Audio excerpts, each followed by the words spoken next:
Olá, meu nome é Paulo Alvim, eu sou o diretor responsável pela criação de todo o conteúdo curricular e recursos didáticos dos cursos da MindMakers. Eu tenho formação em ciência da computação pela UFMG e mais de 30 anos de experiência como profissional, instrutor, consultor e empresário na área de tecnologia da informação. Como veremos nessa apresentação, os objetivos de formação da MindMakers vão muito além da tecnologia em si. Por isso eu conto com o apoio de outros sócios, diretores e consultores da MindMakers e aí com vasta experiência na área educacional. Eles completam o time, trazendo a estratégia de longo prazo e aquele cuidado pedagógico tão importantes nessa nossa missão.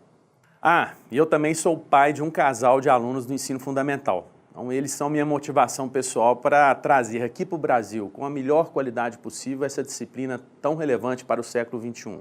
Não vou me alongar nesse vídeo sobre as motivações que levaram ao pensamento computacional como disciplina do ensino fundamental. Eu e João Lacerda, outro diretor da MindMakers, escrevemos esse artigo sobre o assunto. Eu recomendo sua leitura a todos.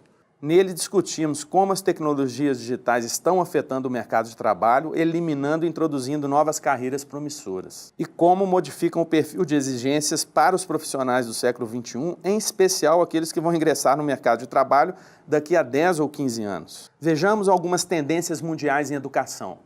Nessa década, o mundo está assistindo ao crescimento extraordinário de um movimento chamado Code Movement, que confirma, 30 anos depois, a visão de Simon Papert. Simon Papert foi um pesquisador, educador do MIT, que trabalhou com Piaget e desenvolveu várias teorias na década de 70 e 80, comprovando aí a importância que a programação de computadores traz na formação de alunos desde o ensino fundamental. Notem que Simon Papert não se referia ao uso de programas prontos, como jogos didáticos, por exemplo, mas ao desenvolvimento de habilidades cognitivas exigidas quando o aluno está efetivamente criando novos programas, programando computadores. Essas habilidades são conhecidas como pensamento computacional.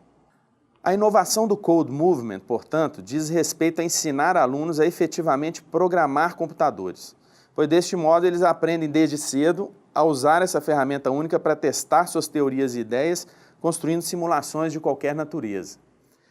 Somente nessa década, com linguagens de programações educacionais como o Scratch do MIT, o Blockly da Google, é que viabilizamos o aprendizado de programação mesmo para crianças a partir dos 5 anos de idade. Em paralelo ao Code Movement, outro extraordinário movimento educacional também se disseminou de modo significativo nessa década, o Maker Movement. Aqui estamos falando dos espaços Maker da aprendizagem mão na massa, da impressora 3D, da nova robótica mais aberta, criativa e acessível, graças ao barateamento de eletrônicos, sensores, robôs e drones. Uma observação, na MindMakers, um conteúdo maker só faz sentido quando embute alguma tecnologia digital como robótica ou eletrônica. Uma aprendizagem mão na massa que resulte num produto puramente mecânico ou artístico, embora tenha um valor como aprendizagem maker, já é um conteúdo ministrado em aulas como ciências ou arte, de modo que a MindMakers evita redundar esse tipo de conteúdo. O reconhecimento do valor estratégico que esses dois movimentos juntos trazem para a formação do século XXI está levando países líderes do ranking educacional, inclusive, a incluir a ciência da computação como disciplina mandatória na grade curricular padrão. Isso já é realidade, por exemplo, no Reino Unido desde 2014, e o Reino Unido foi seguido por Itália, Canadá, Finlândia e dezenas de outros países. Esses países já entenderam que, como estratégia de longo prazo, precisam evoluir dos laboratórios de informática da década passada, que formam usuários de computadores e, por consequência, uma geração apta a consumir programas prontos, para os espaços maker e aulas de ciência da computação efetivamente, que formam programadores de computador e, por consequência, uma geração de criadores de soluções digitais. Assim como todos aprendemos fundamentos da física para compreender o mundo físico, por exemplo, gravidade, atrito, etc., entende-se hoje que todos precisamos aprender fundamentos da computação para compreender o mundo virtual que se mistura cada vez mais à nossa realidade física. Com o agravante de que não há uma expectativa muito otimista no futuro para aquelas profissões de natureza mais simples e repetitiva. Mas a eliminação de profissões e tarefas mais simples e repetitivas valoriza os nossos aspectos mais humanos, aqueles mais difíceis de serem substituídos por máquinas, como a colaboração, liderança, persistência. Uma disciplina suplementar de formação para o século XXI precisa, então, incorporar e desenvolver objetivos nessa área. Vamos conhecer, então, a solução da MindMakers. No nível fundamental, não devemos introduzir a ciência da computação como um mero curso técnico. Esses alunos não estão para ingressar no mercado de trabalho e, quando estiverem, as tecnologias já vão ser outras. Nessa fase, o importante é introduzir os fundamentos mais estáveis da computação e aquelas técnicas e habilidades para a resolução de problemas que são conhecidas como pensamento computacional. O desenvolvimento do pensamento computacional é o primeiro grande objetivo pedagógico da MindMakers, decomposto principalmente em 4 subhabilidades. O pensamento algorítmico, aquela capacidade de se passar instruções precisas, sucintas e sem ambiguidade, seja para computadores, seja para pessoas. O pensamento abstrato, a capacidade de se conceber uma solução através de abstrações mentais que focam em seus aspectos relevantes, além de comunicar essas soluções através de modelos. E, no caso dessas últimas 2 subhabilidades, o que podemos agrupar como pensamento sistêmico. Primeiro, a decomposição de problemas, a habilidade de se quebrar um problema complexo em suas componentes, até sua menor parte solucionável, e a identificação de padrões, que é a catalogação organizada de nosso repertório de soluções, ou boas práticas, para serem aplicadas como soluções para as partes decompostas dos problemas complexos. O desenvolvimento dessas habilidades do pensamento computacional são essenciais para quem vai programar computadores, mas hoje entende-se que são habilidades úteis para a resolução de problemas de um modo geral, independente, inclusive, de se está usando o computador.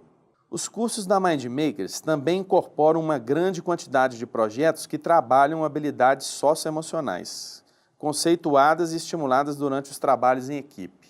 Do mesmo modo, as chamadas atitudes do empreendedorismo, que já podem ser aplicadas desde o nível fundamental. Reunindo tudo, podemos resumir essa nova disciplina da seguinte forma. Como conteúdo específico, introduzimos fundamentos da ciência da computação em toda a sua amplitude, ou seja, agrupando tanto recursos didáticos do movimento Code, como a programação de computadores, quanto a aprendizagem mão na massa do movimento Maker, com eletrônica, robótica, internet das coisas. Como processo de ensino, implementamos a visão do MIT, conhecida como os 4 P's, Project, Peers, Passion and Play. Projetos, equipes, paixão e diversão. A gente vai ver um pouco mais sobre isso a seguir. Tudo isso para alcançar nossos objetivos pedagógicos, o desenvolvimento do pensamento computacional aplicado através de práticas e projetos que desenvolvem habilidades do século XXI em geral. Falando um pouco mais sobre o processo de ensino que utilizamos. Para atender aos 2 primeiros P's dos 4 P's do MIT, que são projetos e pares e colegas ou equipes, incorporamos em nosso curso as técnicas de aprendizagem baseada em projetos. Além de práticas individuais, em par e em grupos, cada módulo semestral da MindMakers aplica 4 projetos que são apresentados aos alunos na forma de situações-problema, e eles devem resolver esses problemas em equipes. Já para atender aos outros 2 P's, que são Passion and Play, paixão e diversão, incorporamos técnicas de gamificação ou ludificação em todo o nosso curso. Esse slide mostra, como exemplo, a galeria de prêmios do primeiro módulo de 6 meses do nosso curso. Mais abaixo, vemos o conjunto de medalhas para os 4 projetos desse módulo, de diamante até bronze. Cada projeto tem sua medalha com um ícone próprio e são sempre 4 equipes, de modo que toda equipe ganha no mínimo uma medalha de bronze. O sistema da MindMakers também sorteia equipes diferentes e líderes diferentes a cada projeto. Dessa forma, ele garante que não haja panelinhas e que todo aluno seja líder de pelo menos um projeto por semestre. O aluno, quando é líder, ganha a insígnia de líder que a gente vê mais acima. Abaixo da insígnia, a gente vê 3 certificados de persistência. O aluno ganha esse certificado quando está presente em todas as aulas de uma unidade, o que é, afinal de contas, uma manifestação de persistência. Essa é uma abordagem de premiar a presença em vez de punir a ausência. A gente vê também, acima à esquerda, 3 certificados de missão secreta cumprida, que nada mais é que um para-casa com gamificação. E mais à direita, os troféus de final de módulo, que são entregues com base em uma somatória de critérios diversos. Esses e outros elementos típicos dos jogos são incorporados em todo o curso e contribuem muito para a diversão e é um fator estimulante fundamental para o cumprimento de nossos objetivos pedagógicos. Os planos de aula da Mind Makers são documentados de maneira minuciosa e seguem uma estrutura lógica bem fácil de entender. Primeiro, os alunos recebem aula de fundamentos. Por exemplo, uma aula Code, onde são introduzidos conceitos de programação de computadores, como algoritmo, laço, condicional, eventos, funções, ou uma aula de fundamentos Maker, onde são introduzidos a eletrônica, a robótica, dispositivos inteligentes da internet das coisas e por aí vai. Quando já possuem um mínimo de base, algum conteúdo do currículo padrão é recapitulado, resgatado principalmente em matérias como História, Geografia e Ciências, já que a matemática é continuamente reforçada, como, por exemplo, História de rotas de transporte, biomas do Brasil, sustentabilidade, tipos de materiais, etc. Então, finalmente, eles são apresentados a uma situação-problema que exigirá a aplicação prática tanto de conteúdos curriculares quanto das habilidades do pensamento computacional para ser resolvida. E os alunos resolvem isso sempre em equipes, com uma organização mínima de plano de projeto, papéis de liderança, de controle de qualidade, etc. Essa mesma estrutura se repete com fundamentos ligeiramente mais avançados em projetos que vão escalando de complexidade ao longo de todo o curso. Essa estrutura se repete por todo o fundamental, resultando numa formação sólida que gera autonomia, ou seja, traz embasamento suficiente para que o aluno se aproprie desses conhecimentos e habilidades como uma ferramenta prática para resolver problemas e para inovar no seu dia a dia, ao longo de sua vida pessoal e profissional. Essa foi uma breve introdução. Espero que leiam o artigo que eu sugeri no início e que façam uma aula experimental, afinal de contas, com a mão na massa tudo fica muito mais claro. Obrigado e até uma próxima.